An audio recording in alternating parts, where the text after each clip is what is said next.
दिल्ली में अब MCD round के लिए वोटिंग का काउंटडाउन शुरू हो चुका है। प्रचार थम चुका है और मतदान की तैयारी है। कल एमसीडी के लिए वोट है और इस बार जहां भारतीय जनता पार्टी ने लगातार चौथी बार एमसीडी पर कब्जे के लिए पूरी ताकत झोंक रखी है, वहीं दिल्ली में सरकार चला रही आम आदमी पार्टी ने पहली बार एमसीडी में सेंधमारी के लिए पूरा जोर लगा दिया है और तीसरी ताकत कांग्रेस भी मैदान में।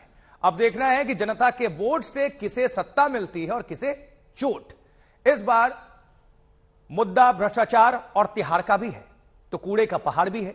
अब भारतीय जनता पार्टी पीएम मोदी के सपनों की दिल्ली की बात कर रही है तो आम आदमी पार्टी केजरीवाल मॉडल पर चुनाव लड़ रही है। 15 साल के काम पर बीजेपी को घेर रही है। इन तमाम तस्वीरों को आपको दिखाते हैं जहां जो स्टार प्रचारक हैं वो इलाके में पहुंचते हैं और एमसीडी के लिए चुनाव प्रचार में पूरी ताकत का इस्तेमाल किया गया है हर एक पार्टी की तरफ से।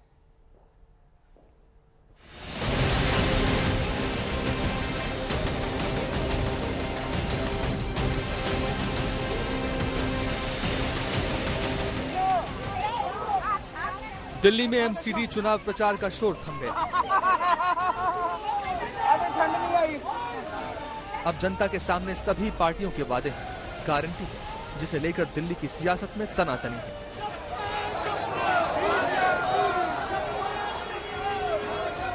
प्रचार के आखिरी दिन तक दलों ने अपना जोर लगाया, विरोधियों के वादों पर सवाल उठाया और आखिरी दिन तक दिल्ली की जनता को तमाम वादों का भरोसा दिलाया।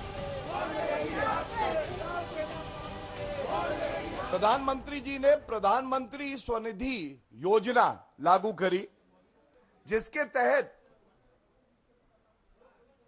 सभी को 10,000 रुपए की राशि दी जा रही है और ये राशि जो दी जा रही है ये इस उम्मीद से दी जा रही है कि रोजगार के अवसर पैदा हो और जो मेहनत से कार्य कर रहा है उसको प्रताड़ित ना किया जाए। सीलिंग का एक बहुत बड़ा मुद्दा है। सीलिंग को बैठ के इसको सारे को समझेंगे और मैं आज आश्वासन दे रहा हूँ। देखो, मैं बड़ा चुन चुन के शब्दों का इस्तेमाल करता हूँ, इसीलिए विश्वसनीयता बनी हुई है। जिस चीज की गारंटी देता हूँ पक्की कर देता हूँ। सीलिंग का मुद्दा मैं समझूंगा, सारा बैठ के समझूंगा, चाहे कोर्ट जाना पड़े चाहे कहीं जाना पड़े। मेरी पूरी कोशिश होगी कि आप लोगों की दुकानों को मैं डीसील करूंगा। दिल्ली में एमसीडी की जंग के बीच बीजेपी और आप में आरोपों का दौर चला। घोटालों और भ्रष्टाचार के आरोपों पर जबरदस्त शोर चला और प्रचार के आखिरी दिन सत्येंद्र जैन पर जांच रिपोर्ट सामने आई तो बीजेपी ने इस बहाने आप पर वार किया। भ्रष्टाचार की सांठगांठ का आरोप लगाकर तीखा प्रहार किया। जांच कमेटी की रिपोर्ट में कहा गया कि सत्येंद्र जैन ने जेल में अपने पद का गलत इस्तेमाल किया। उनकी तरफ से जेल के कई नियम तोड़े गए और उसी वजह से उन्हें वो कई सुविधाएं भी मिली जो दूसरे कैदियों को नहीं मिलती। जांच में सामने आया है कि जेल में सत्येंद्र जैन की सेवा में 5 कैदियों को लगाया गया था। इन सभी कैदियों को जेल प्रशासन ने ही उनकी सेवा करने के लिए कहा था। इन कैदियों पर दबाव बनाने वालों में jail superintendent, jail warden, jail मुंशी भी शामिल थे। रिपोर्ट के मुताबिक कैदी किसी प्यार या लगाव की वजह से सत्येंद्र जैन की सेवा नहीं कर रहे थे, जैसा कि बर्खास्त जेल सुपरिटेंडेंट अजीत कुमार ने अपने बचाव में कहा था। ये कैदी उत्पीड़न के डर से सत्येंद्र जैन की सेवा कर रहे थे। दिल्ली में एमसीडी चुनाव प्रचार शुरू होने के साथ ही बीजेपी लगातार सत्येंद्र जैन के बहाने आम आदमी पार्टी पर वार कर रही है। बीजेपी का कहना है कि घोटालेबाजों को दिल्ली की जनता सबक सिखाएगी।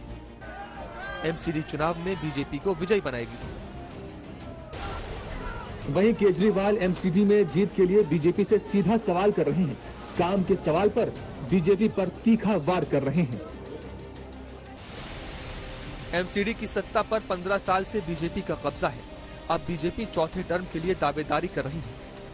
वहीं आप 7 दिसंबर के नतीजों में बदलाव का भरोसा जता रही है। दिल्ली से पंकज जैन के साथ आज तक ब्यूरो।